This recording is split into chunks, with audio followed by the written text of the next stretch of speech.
Yang kedua, ada Norman Seven Principles. Norman Seven Principles dibagi menjadi beberapa bagian. Yang pertama ada visibility atau visibilitas. Maksudnya, pengguna langsung tahu fungsi apa yang akan ditampilkan selanjutnya jika melihat kontrol yang tersedia.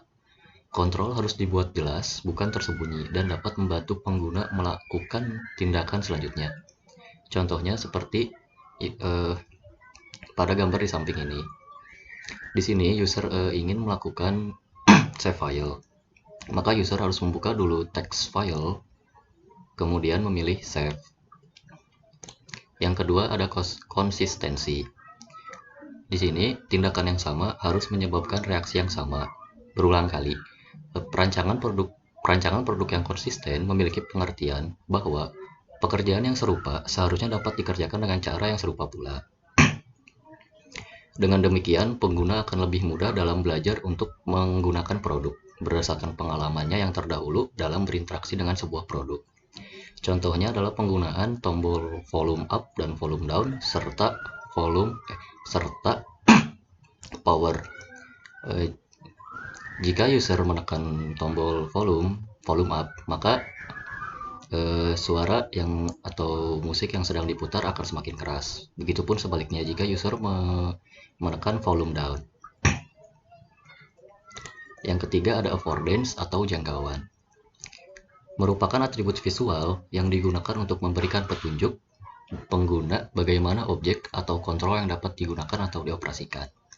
Contohnya adalah penggunaan tombol backspace, home, dan menampilkan layer yang telah digunakan atau aplikasi apa saja yang digunakan di smartphone.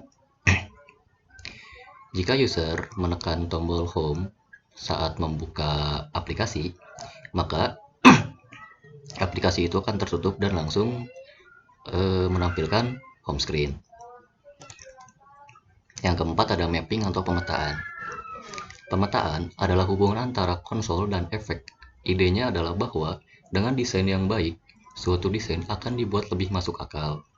Sebuah contoh yang bagus dari pemetaan adalah scroll bar vertikal. Ini memberitahu posisi Anda ketika berada di halaman, begitupun ketika Anda tarik ke atas atau ke bawah. Halaman akan bergerak naik turun pada tingkat yang sama. Kontrol dan efek erat dipetakan. Contohnya ada di samping. Jika user menekan tombol up dan down pada keyboard, maka scroll vertikal pun akan bergerak, atau bisa dengan menggunakan scroll pada mouse yang digunakan oleh user. Yang kelima ada feedback atau umpan balik. Berkaitan dengan visibility, yang berarti pengiriman kembali informasi mengenai aksi yang telah dilakukan dan diselesaikan termasuk suara, highlight, dan animasi, sehingga orang dapat melanjutkan aktivitasnya. Prinsip umpan balik menunjukkan bahwa Anda harus memberikan pengguna konfirmasi bahwa tindakan telah berhasil dilakukan atau gagal. Contohnya di sini, jika user akan melakukan login pada suatu aplikasi, user memasukkan ID serta password. Jika terdapat kesalahan baik di ID maupun di password, maka akan muncul tulisan gagal login atau masukkan kembali. Jika berhasil, maka user akan digiring langsung ke halaman utama. Yang keenam, ada constraint atau kendala. Kendala adalah batas untuk interaksi atau interface, merupakan pembatasan terhadap aksi-aksi penting yang dapat dilakukan, sehingga dapat membantu untuk mencegah user dari memilih pilihan yang salah. Contohnya, di sini menggunakan pembatas.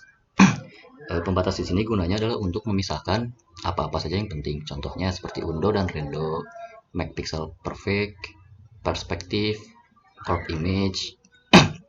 Terus ada transform, arrange, select.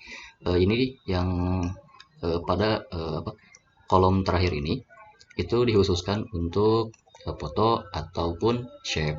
Jika user ingin mentransform atau mengubah scale atau misalkan ukurannya, maka user dapat mengarahkan kursornya ke transform dan mengklik apa yang diperlukan. Untuk sumbernya saya mengambil dari Queatex dengan judul UX Principle, Constraint, Discoverability, Feedback, and More dengan nama blog Ziptech. Dan yang kedua ada Aknown yang dipublish pada tahun 2017 bulan Februari pada hari Senin dengan judul Donald Norman Principle of Usability dengan nama website Anggajo.